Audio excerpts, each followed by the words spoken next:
welcome everyone officially to this 2025 Town Hall event organized by the Ohio Organics Council and the Advocacy Committee. We want to go over a couple housekeeping things. Please keep yourself muted. We'll also try to keep everyone muted in case there's like an accident. But yeah, this meeting is recorded. We're going to send out the recording tomorrow or a day after, as soon as we can get it out there. So feel free to share this, but also keep in mind that the meeting is recorded. We will give everyone a chance to put questions in the chat or unmute yourself at the end of this event. If you want to, you know, put a question forth, you can unmute yourself then. Yeah, that's pretty much it for the housekeeping. Right now, we really want to see who's here today, who joined this town hall meeting.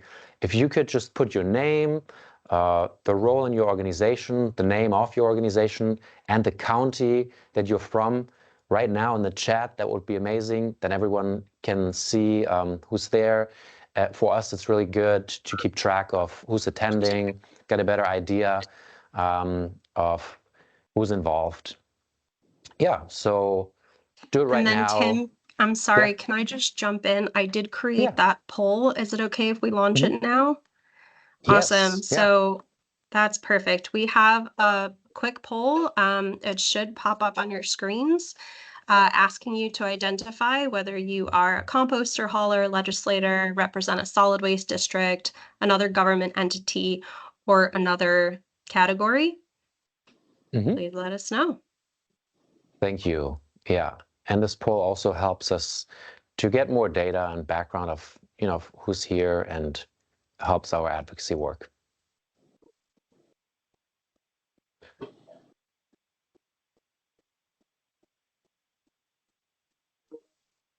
Did the poll start?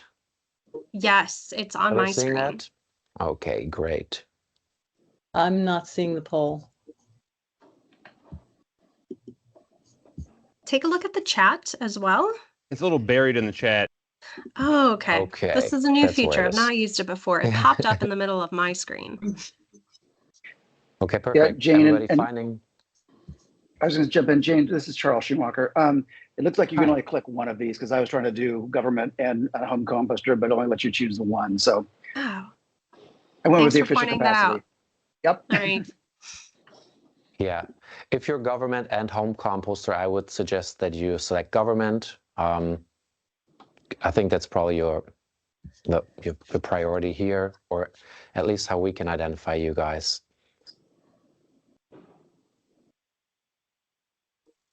Great, and then let's you know, kick this off. I'm going to hand this over now to Nathan Rutz. He's the chair of the Advocacy Committee, and he's going to talk a little bit about who we are, OHOC, and what this is all about. Thanks, Tim. And my name is Nathan Rutz. I'm at Rust Belt Writers Composting here in Cleveland, Ohio. And I'm the co-chair of the Ohio Organics Council Advocacy Committee with Jane Boehm as the other co-chair. So what we're going to do, I'm going to talk a little bit about what Ohio Organics Council is, how it's related to the U.S. Composting Council, a little bit about the state of composting in Ohio, and then about our town hall, and then we'll get into our individual speakers, and then at the end we'll have time for questions and answers. So Ohio Organics Council is a state chapter of the U.S. Composting Council, and the Ohio Organics Council actually predates the existence of the U.S. Composting Council, which is kind of interesting. And our goal is to grow the prevalence of composting in Ohio for all the various benefits to Ohio's people and ecology. So we have the benefits of the economic benefits of composting, the benefits to soil health and plant health. We have the preservation of landfill space, and we have the reduction of methane emissions from food scraps that currently go into landfills that could be put to much better use. Next slide, please, Tim. We do a couple of different things at the Ohio Organics Council. We are a not-for-profit trade group, and we have an elected board, and people become members of the Ohio Organics Council and then vote for board members, and then the board members with the membership come up with what we're going to do. to advance composting in Ohio. So some of the buckets of work we do are advocacy, training, and education, events, and engagement. So advocacy, that's the part that we're doing sort of engagement and advocacy right now. In our advocacy committee, we're working with Ohio EPA for the administrative code rule review. There are several items that we're interested in. I see several of our Ohio EPA friends here. Great. We hope to continue that dialogue to help make composting more possible in Ohio. We are also working on a legislative remedy to a problem that we have, which is that composting is currently designated as solid waste disposal in the state of Ohio.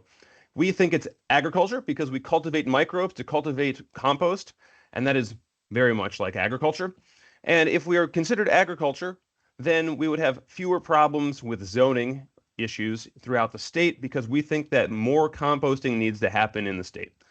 Later this year, you'll hear from us in the next couple of newsletters about when we're going to do a lobby day in person in Columbus, where we'll actually go and talk to legislators about the changes we'd like to see in Ohio revised code. Now, we do a lot of education work. Traditionally, we help host the compost operators course in Worcester, hosted by the lovely and talented Fred Michelle and others. That's on pause because there is some change in the Ohio regulation that we're again working with OEPA about. We did some work around the NRCS code 336, which is a way of getting paid to apply compost and biochar on farms. That's an ongoing thing as well. We do events. So every year, if you've been around Ohio and you've been around Ohio Organics Council and some of its previous names, you'll know we always do an annual conference in the fall, usually the first Friday of November. This year, it's on October 25th, I believe. We do compost cafes, which are these hybrid virtual and in-person events. And we've done a lot of compost site tours in the past, and we do webinars kind of like this one as well. We're working toward doing more engagement with people that are not already our members. That's the whole point of this town hall, and I'll talk a little bit more about that later. Next slide, please.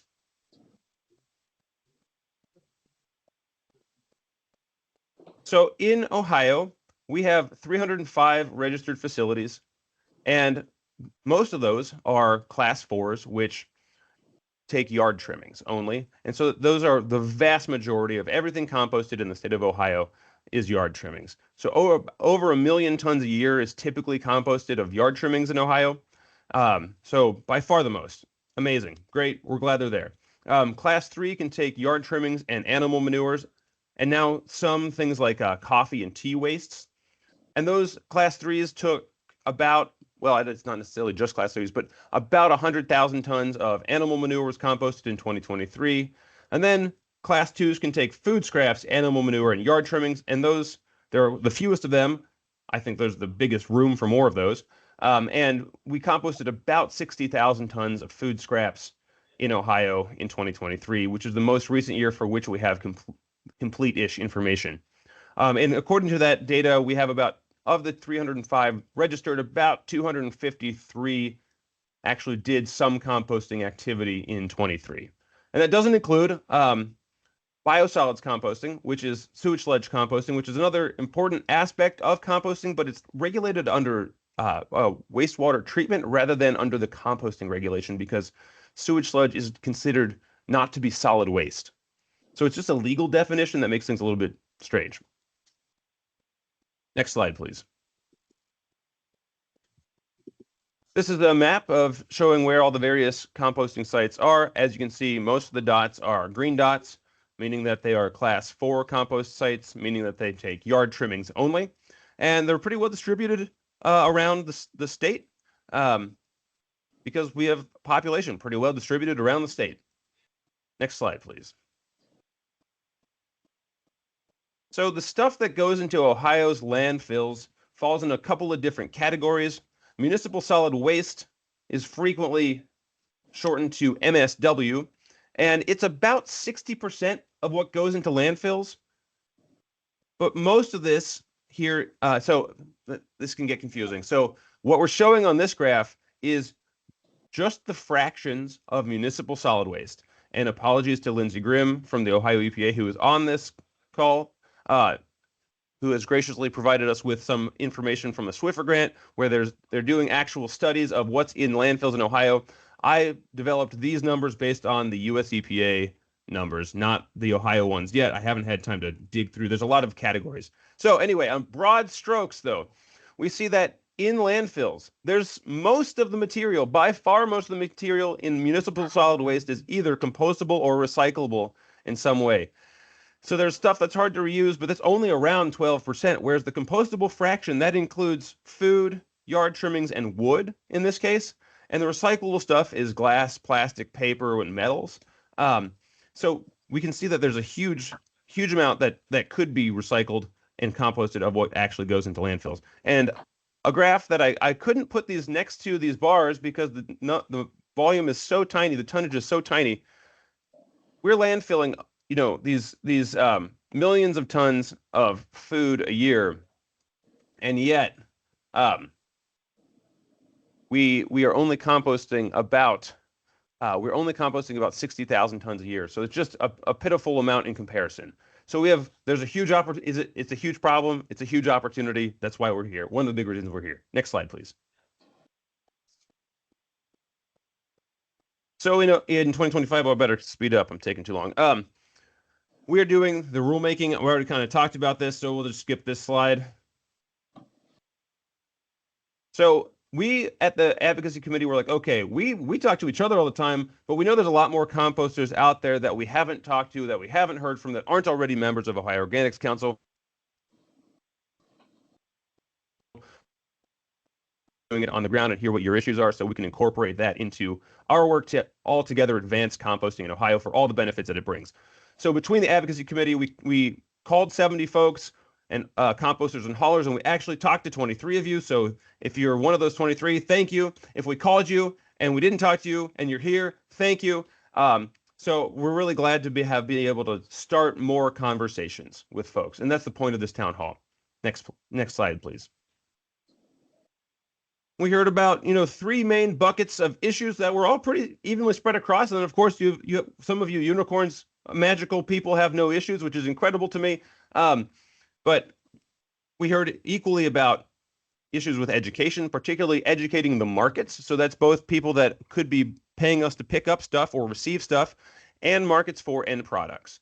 We heard about funding as issues for equipment and infrastructure. It can be hard to access some of the funding mechanisms that are currently available through Ohio EPA, particularly for newer or younger businesses. And then we heard from a lot of folks about regulation, that there are some issues there are some unpermitted composters out there that are staking up the neighborhood and giving the regulated composters that makes it hard for regulated composters to compete. There are some issues that we've heard from the challenges of some of the requirements that seem onerous from air and water rules and with zoning. Okay, so with that, our first speaker's up, which is Bridgett Burgess from Hirzel Farms.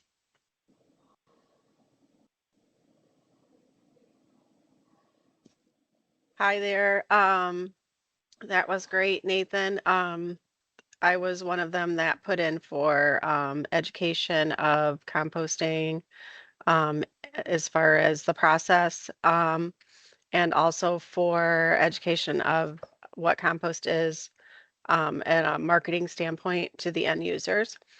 A little bit about us quickly. We've been composting technically since the 70s, but on a large scale since the late 90s. We have 3 tomato canning facilities that are day for tally products. So that's what kind of kicked off the whole composting thing. We're also a certified organic farm with 1,500 acres. So we use the compost to go on our own farms, as well as marketing it to landscapers and other end users throughout Northwest Ohio. I just kind of wanted to put in there one of the points that I want to bring up specifically today is there are plenty of the class 4s that are around, and they're kind of all clustered together. I don't know how resourceful and efficient that is. So for us that are maybe on the larger scale to take some of that off of their plate and compost some of the smaller those smaller little facilities. That way it doesn't look like there's so many of them. It kind of drags down, not that there's not a need for it, but it kind of floods everything, and it doesn't look as important then when there's so many of them up, so many around. We find that in different areas of our business. So I just wanted to put that as a business standpoint towards composting. And then also that as far as regulations and everything go, I think it doesn't matter how important composting is. It doesn't matter that we need landfill diversion. I think where the slack of things is with the hauling. So we could take so much more into our facility, but and people are interested in it, but they're wanting, they need trucking into our facility. So when I go out and speak to people about composting, that's where I'm finding where there's an issue with that. I think a lot more people would actually participate on a large scale, as well as a small scale, if there was some more interest in the actual hauling of the compostables. So, and we're in Wood County. We're class 2. We're licensed to take 100 ton a day. We're probably at that right now, but like I said, there's room for more, definitely a need for more. Majority that we take in is food waste. So a lot of times we are looking for carbon sources.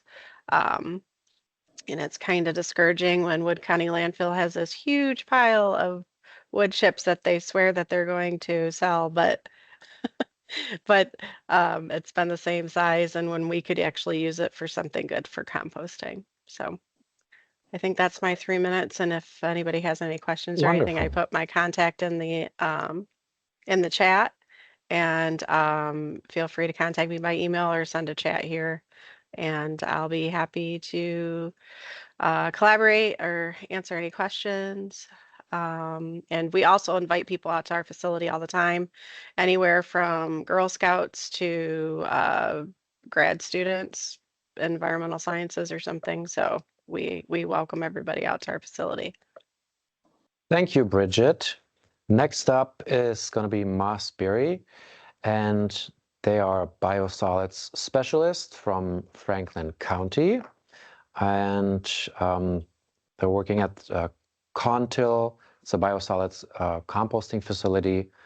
Mas, the stage is yours. Thank you. Yes, so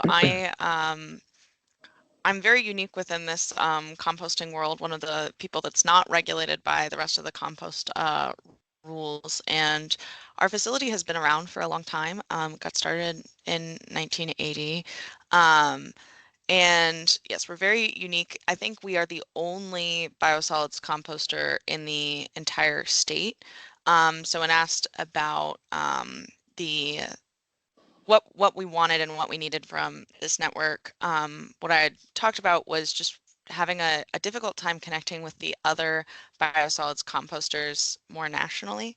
I think it can be hard to identify them. The EPA surface water that we've worked with doesn't have the same beautiful map of composting facilities on the biosolids side. So that point of connection, because I think there are ways that we're very unique within the biosolids world because we do this composting, and then we're also very unique within the compost world.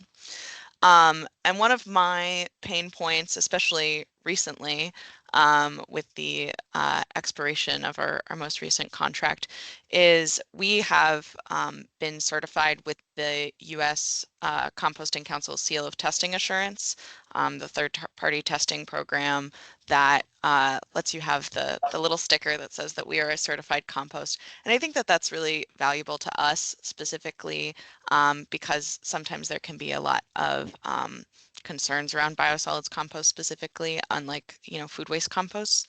And it has become increasingly difficult to locate any laboratories that do that kind of testing. So I just yesterday sent an email to all 9 certified testing labs in the entire nation saying, please will you give us testing services? And luckily did hear back, but it would just be really nice, and I think make it way more accessible to be a part of that testing seal of testing assurance program if there were labs, even many labs, that were able to do that in the state of Ohio. I reached out to OSU to try and make them aware that this is a market opportunity. But yeah, I think there's a large range of soil testing laboratories that I think could very easily expand to include the STA testing. And then I think on the education side, I'm always a fan of further educating folks within the industry. And I think one thing when you get into the world of composting, you also become this consultant for all forms of compost application. And so education around, rates of compost application, suitability, and just that world, I think is so valuable. Even hearing not even about just the composting process, but the application and that agronomic side of once it leaves your facility, I think that makes for a better composter to be able to speak on those issues as well for your customers and community. So I think that's all. I continue to appreciate all the work that the Ohio Organics Council does and do think that you all do a great job for advocating for composters. So thank you, Mas. Next up is Tia Johnson, owner of Clubhouse Compost, also out of Franklin County, and an organics hauler. Tia, the stage is yours. Hello, everyone. Sorry about the background noise. I have another event coming up at 1 o'clock. I am Tia Johnson. I am the owner of Compost Clubhouse. Right now, we are currently serving Franklin County. We work with municipalities, businesses, and schools collecting food scrap, and we're taking the material to London Correctional right now. I am new to the space and to the industry, so what's working really well for us is the relationships that we've been able to build, the need for the service. Some of the challenges that I personally face is a little bit of imposter syndrome, feeling that there's room here for me because I am so new, building the relationships to get the right education. I like how she pointed out how we could get more education to be able to inform our customers better. I didn't want to get into the space to move material from one place to another, and really trying to build the right partnerships, relationships. But this is a business, right? So when I think about from a business standpoint, and acquiring equipment, trucks, employees, it was very scary for me starting out on making that huge investment to have a fleet of trucks and not really having a customer base that technically required to do any type of waste diversion. It was more of if you wanted to see it, great. If you had funding to support it at your school, at your business, as more and more municipalities look at ways to be divert from the landfill. So there's been a combination of mixed feelings. Like, it's awesome because you're like, I'm super new, I'm super like green and like, oh my gosh, this and that, and I'm excited, and I want to share and I want to collaborate. But then you also have to take a seat back and look at it from a business standpoint. Is like, how can I realistically grow this? Who's the audience that I'm going to serve, and how can I engage them in the right way? In order to serve them best and be a partner and be a collaborator in this ecosystem.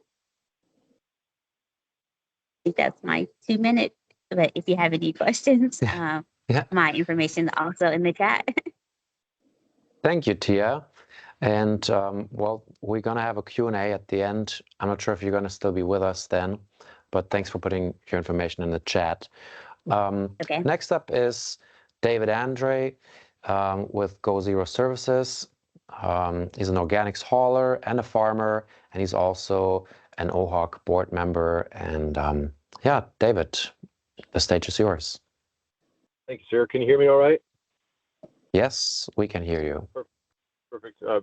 had to call in addition to doing the video. So just want to make sure. Grateful for your time today. As was mentioned, we provide services all over Western and Central Ohio. In current state, GoZERO, we've been operating since 2016. Also have got roots with Andre Farms in Northwest Ohio. The family got started composting in the early 90s. But I'm most interested in sharing with you a little bit more about our work with the OHOC Advocacy Group to get composting more expressly recognized as a type of agriculture. Got just a couple talking points, try to keep high and tight. First, for the group on the call today, wanted to speak to why it's important. And in the last month, had a chance to sit for just a real quick meeting with the chair of the Ag Committee in the House of Representatives, Rodney Creech. And he did a great job of asking, what is the point? What does this get you? Getting composting recognized as a type of agriculture. And so, I was able to articulate it gets us to a starting point. Having grown up around composting, there's a lot of cautionary tales about operations that just simply don't exist today because they never got a chance to get started. And so I think number one, I want to make sure everybody's cognizant that we're working to get to a place where, in the countryside, in the agriculture zones, in the same way, if there was a farmer who was wanting to get established as a new chicken barn or hog barn or cattle barn, there are protections and provisions for operations like that. Those considerations don't exist because composting is not expressly recognized as a type of agriculture. I would argue that, the laws and the books, there's a fair case to be made that composting is a type of agriculture in the primary production sense, but it's not as expressed. That ambiguity, I think, is what's really created a lot of issues in the course of the last few decades. So there's that piece, and I think Nathan mentioned it earlier on in this call. The business of composting truly is the business of cultivating organisms that do the productive work. It's not a manufacturing process where there's some physical work being done by machines or a chemical process where humans are engaged in catalyzing some kind of chemical reaction. It really is cultivating organisms. And so with across OHOC and in our own work, we kind of feel like this is just the gateway, a door toward doing more good work and making it possible to get these kinds of facilities established across the state of Ohio, again, in the interest. GoZero's mission is to get organic material and specifically food waste out of the landfill for higher, more beneficial use in our food system. So why is it important? What's going on here? There it is in a nutshell. Our current status, the House of Representatives here in Ohio passed the budget bill on the 9th. I think that was last week. Feels like a lifetime ago. And we were hoping to get an amendment that made composting expressly recognized as a type of agriculture there in that budget bill. But we had a swing and a miss. So, not the end of the world. Feel like we've done a lot of learning about legislative process and so on. And like I said, there's a broader set of considerations that we think could really help the industry. And so in not getting agriculture included as an amendment on the budget bill, don't think that's the end of the world. It just changes the game. We're going to keep advocating for this type of thing. But that leaves the question, what's next? Interfacing with lawmakers, interfacing with regulators, within the OHOC Advocacy Committee. Compost as agriculture is kind of our number one, but we are also interested and, super grateful for your time today, taking time out of your day to be a part of the conversation. We think that there's an opportunity to reevaluate how we recognize contact water, how we define and regulate feedstocks.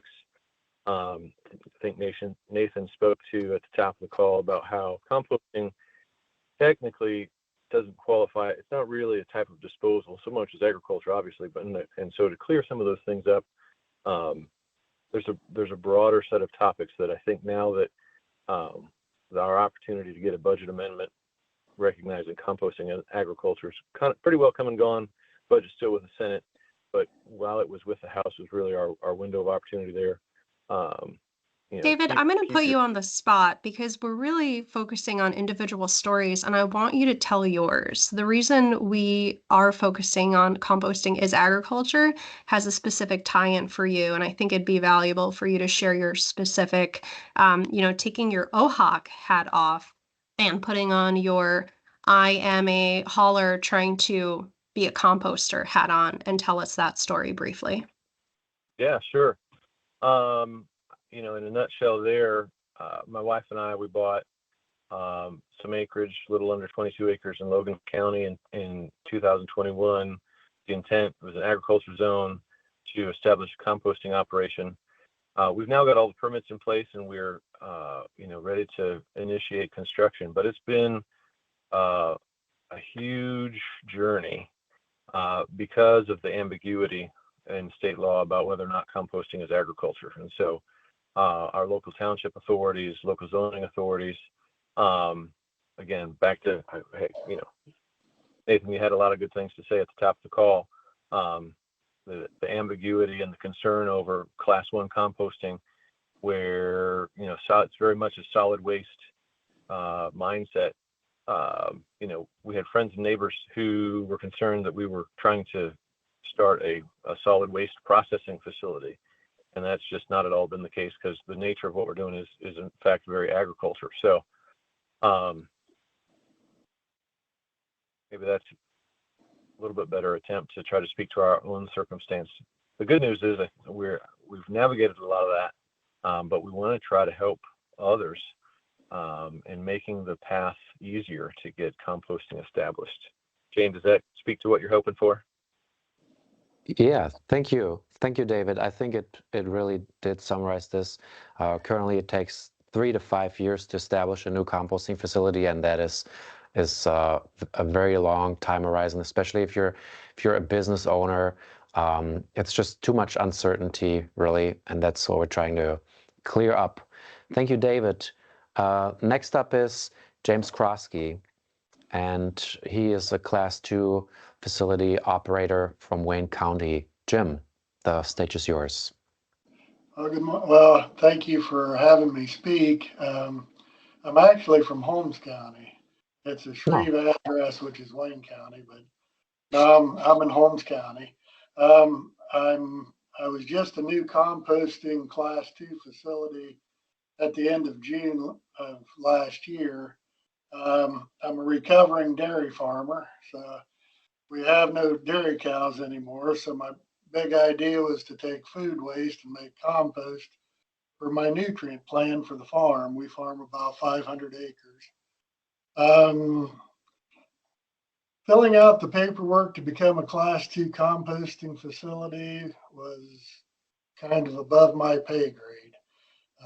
I'll have to thank Karen Goddard of the Holmes County Soil and Water for helping me. And if it wasn't for Greg Nichols and Anthony Blevins from the EPA, I would have never got everything filled out.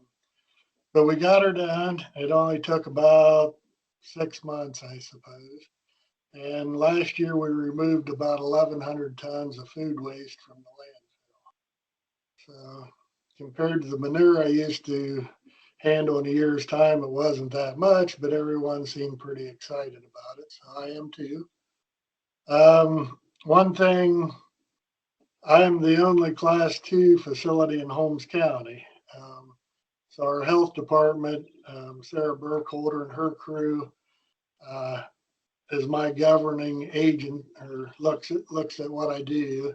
So they really didn't have anybody that was up to speed on composting facilities or Class 2s at any rate.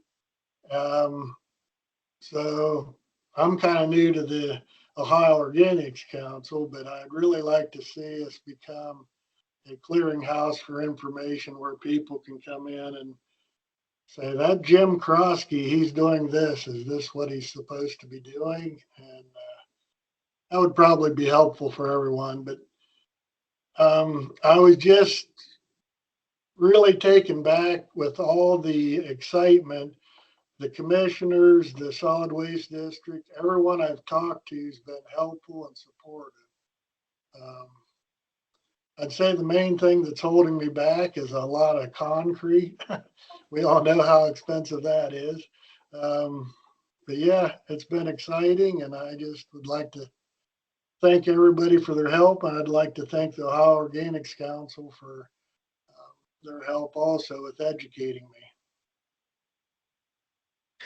Thank you, Jim.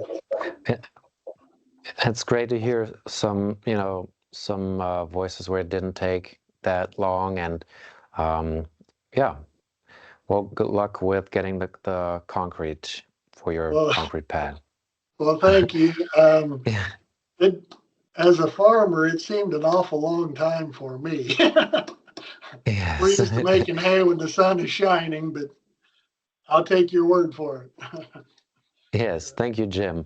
So the last speaker will be Scott Denker, out of Lucas County with a Class 4 composting facility.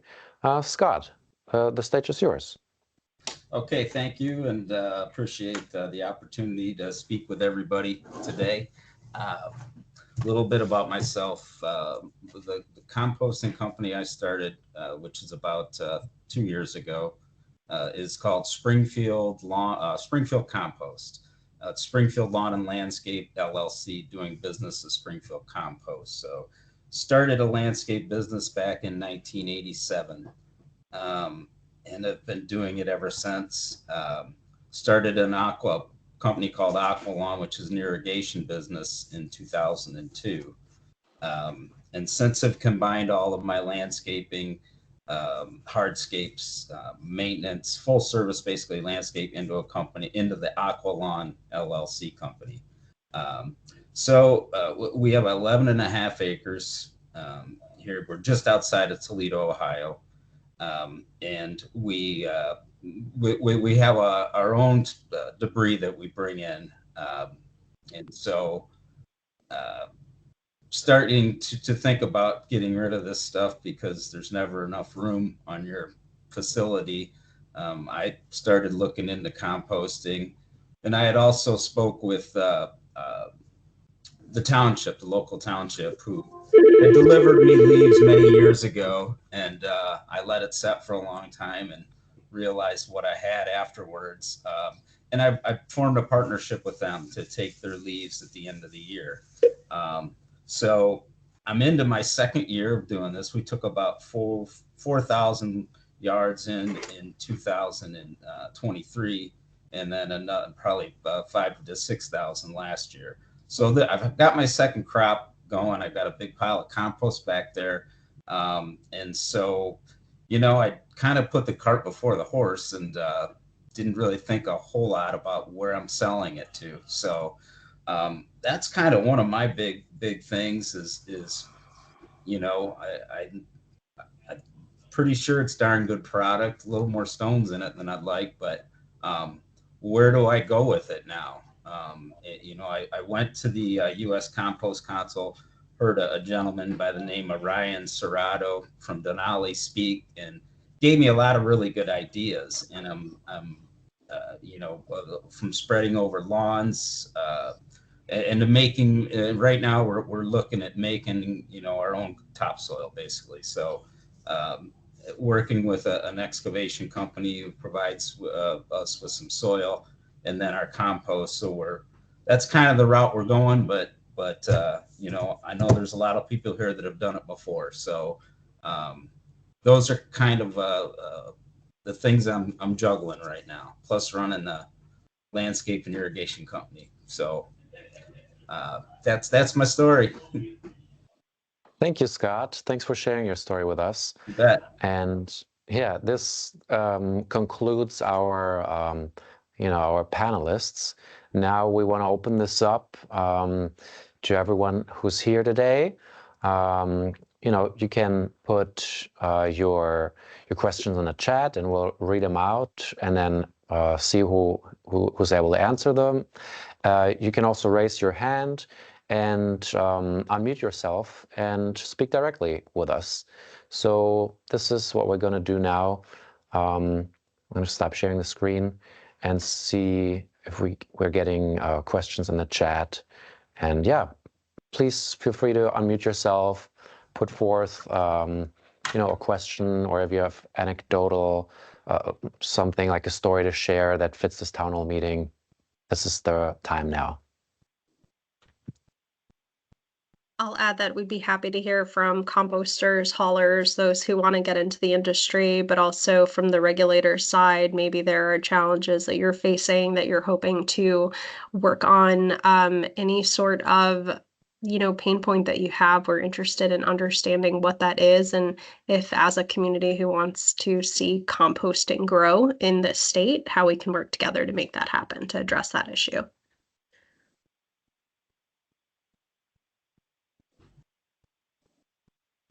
So we have a question here from Mas. Are you having trouble finding an STA lab or finding a lab that will test biosolids with STA criteria? STA lab, and I will say that part of this is not the fault of the composting council or like on a national level. Okay, there we go. Now I'm back on camera. But is also a matter of being a member of the city government that has its own hurdles. But I do think the fact that we don't have any certified laboratories in Ohio is indicative of the fact that potentially labs are just not aware. And maybe even composters are not aware that this is a kind of seal that they can get for their products. So when we're talking about marketing, I think it's a valuable tool to be able to point to the quality of your compost beyond just the requirements of the Ohio EPA, but also looking into bioassays. They look at germination rate, respiration, EC, a variety of measures that are important to gardeners and landscapers and farmers. So I have no idea how easy it is. I don't manage a lab that is certified to become certified, but I've looked into it a little bit and have been trying to do my part to reach out to labs I know in the area that could be interested in joining this program. Yeah, and something that I may add from my end is, did you reach out to the USCC STA program manager yet? I talked with some folks from USCC National on the recent call about the changing to their chain of custody agreements. So we have been in contact about that. Okay, great. Well, yeah, I don't see other questions in the chat. Does someone want to unmute themselves and share a story with us?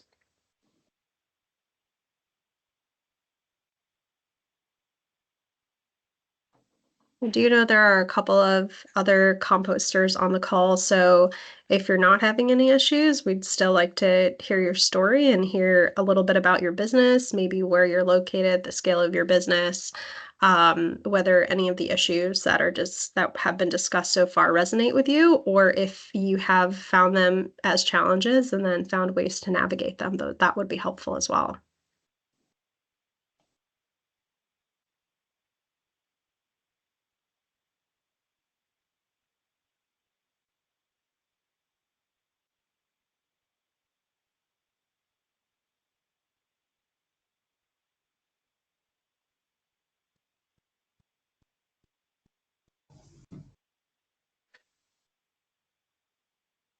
Okay, so I see something in the chat, and Forrest Runnels said, we're looking at zoning changes within the next couple of years.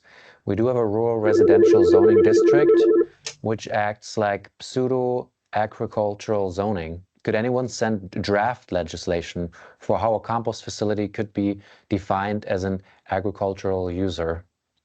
Nathan, I see you have some ideas there. Oh, I was going to have them talk to David.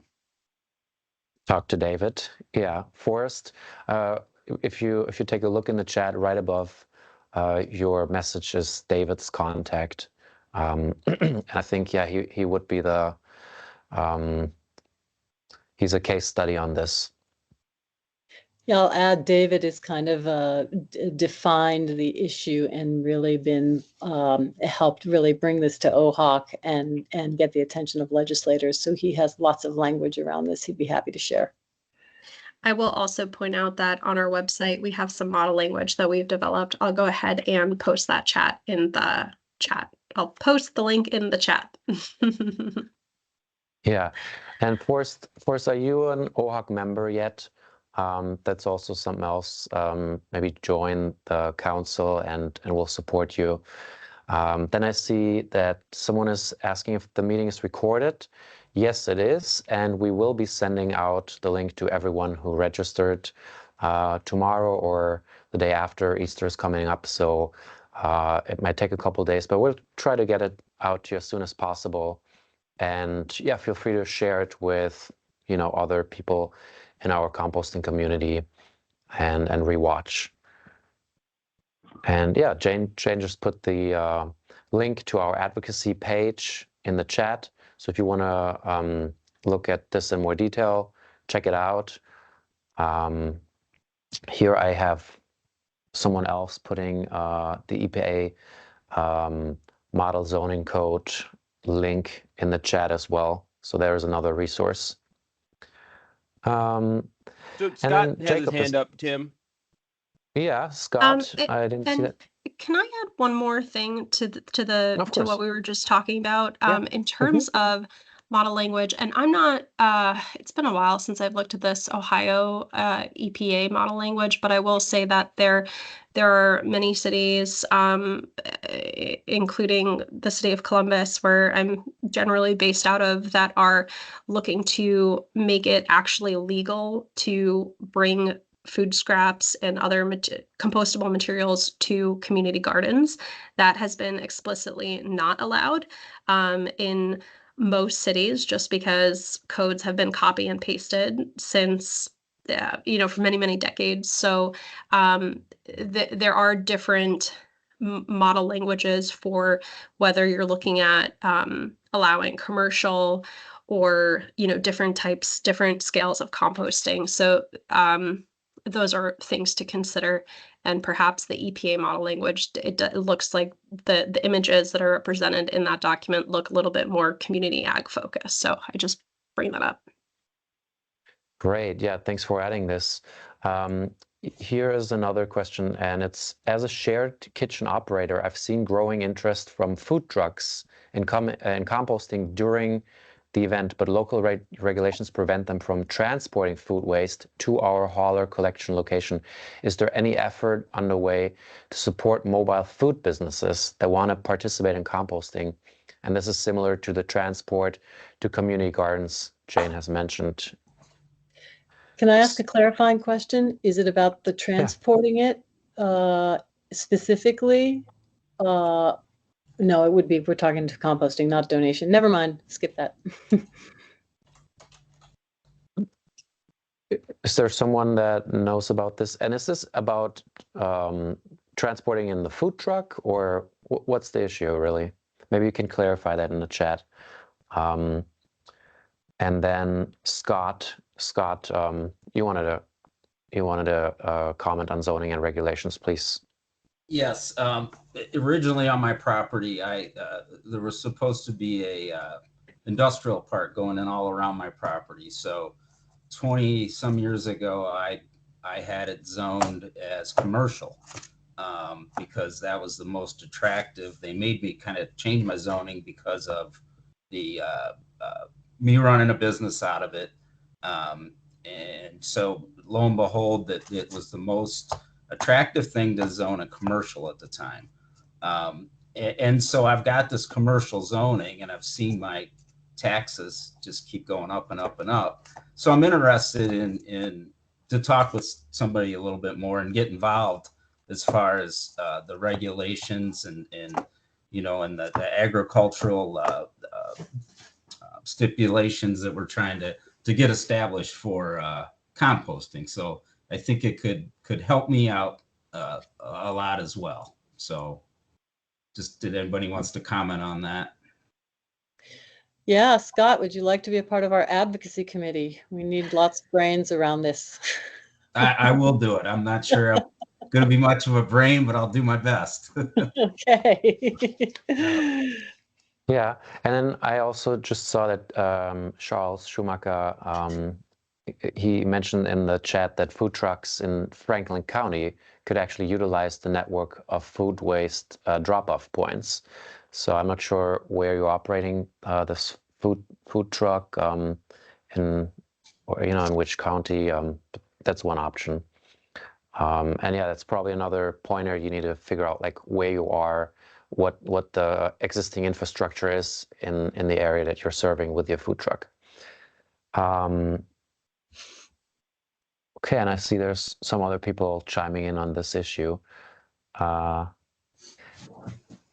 Yeah, so keep monitoring the chat. Someone else put in a resource from the Institute for Local Self-Reliance, also on model language around zoning and ordinances.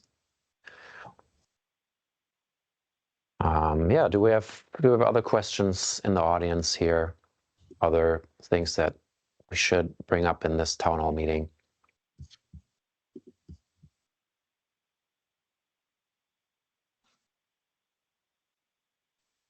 Well, I just want to keep hammering on the fact that there is so much stuff going to landfill and so little actually getting composted, particularly around food. And then we also don't have very good data at all about where manure is going.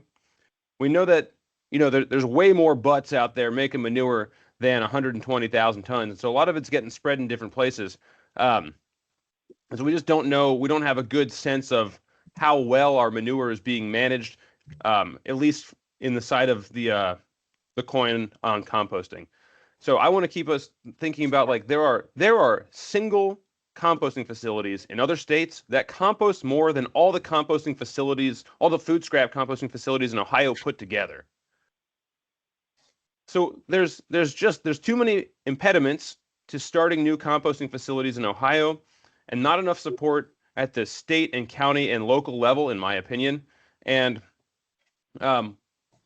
we can do something about that. Yes, and Ohio is an agricultural state, so linking our food waste with the farmers and getting it more circular absolutely makes sense. Anybody else? Mike's just been asking if he will get a compost hoodie now that he joined OHOC. Well, this one, maybe I'll have to talk to the membership committee about that. I will bring it up. Thanks for asking, Mike. Maybe we need some OHOC swag to represent compost. Yeah, good call. So, well, I'm going to give everyone one last chance to think about, if they want to add a question. We're almost at the hour, so we can also wrap this up. Although we were prepared to stay on longer, if there's a discussion that comes out of this. And keep in mind, we're recording this because we want to have this town hall meeting as a resource for the policymakers, for the legislators, to be more informed, to have to hear these voices so that they actually know what's going on, so that they can be considerate of it, in their policy making. And yeah, so now is the time to speak up. I have a question for Jacob. So you mentioned some local regulations making it impossible or maybe difficult for food trucks to drop off food scraps at the end of their shift at a common location. What local regulations are you referring to? Are they like hauler contract agreements or some other kind of regulations? Thank you, Jane. So to my understanding from my food truckers who house at my location, it's more of a city health code issue with them bringing separated waste into their truck, which would be a kitchen, mobile kitchen, and transporting it back to our facility where we do actively have composting solutions. While I'm not exactly positive on the regulation itself, this was something that several of our truckers have mentioned. I can do a little digging if you'd like. Yeah, if Jacob, you it could. sounds like you're also talking about then post-consumer waste if it's coming back into the truck. Because usually prep Yes, it would be post-consumer waste that they're concerned about. Most of the prep would happen before they leave. Right, because the prep would be fine. It's the post-consumer waste, and that does have high risk of contamination. Jacob, I'd love to connect. We work together. We're in the same area. So shoot me an email whenever you want to discuss, and maybe we can dig into it a little further with some of our public health folks, which I'm also in contact with often. Wonderful. Thank you, Jane, and everyone else who's provided resources. Yeah, Jane, maybe you can put your email in the chat. I don't know if that's if you're already connected or not. Cool. Yeah, we are. Okay. Well, then I want to thank everyone who joined this meeting today. I want to thank all the advocacy committee members that have put in work, for this event. Elsa Higbee and Jane Boehm, Nathan Rutz, Dr. Fred Michel, James Hoffer, David Andre, and recently also Benjamin McMillan. Yeah, thanks for making this happen. I want to also encourage everyone to consider to become a member of the Ohio Organics Council. If you aren't yet, we have different memberships for individuals, for nonprofits. They're all very affordable annual memberships. If you first, before you become a member, maybe just want to stay in contact, make sure to sign up for our newsletter. This way you'll get invitations to our upcoming events, the Lobby Day, the annual conference. And yeah, feel free to reach out, shoot us a message if you want to become active and maybe join a committee. We have other committees. I see Nathan wants to say something. 1 second. Besides the advocacy committee, we have the membership committee, and we also have an education committee. I heard some people say that they're interested, in working on that sort of thing. So yeah, this is your invitation to come join us. And Nathan, please. Yeah, the last thing I have to say is thanks for being here. And if you know other composters or people that want to do composting, let them know about about Ohio Organics Council. We are very interested in including people and in finding out what's in their way so we can collectively get better, so that we can keep more stuff where it belongs, returning it back to Earth rather than putting it in landfills or places where it becomes pollution. I think that's a great ending statement, Nathan. Thanks everyone for joining today. And this concludes our town hall. And I hope to see you again at one of the other meetings or events that we're going to put on throughout the year.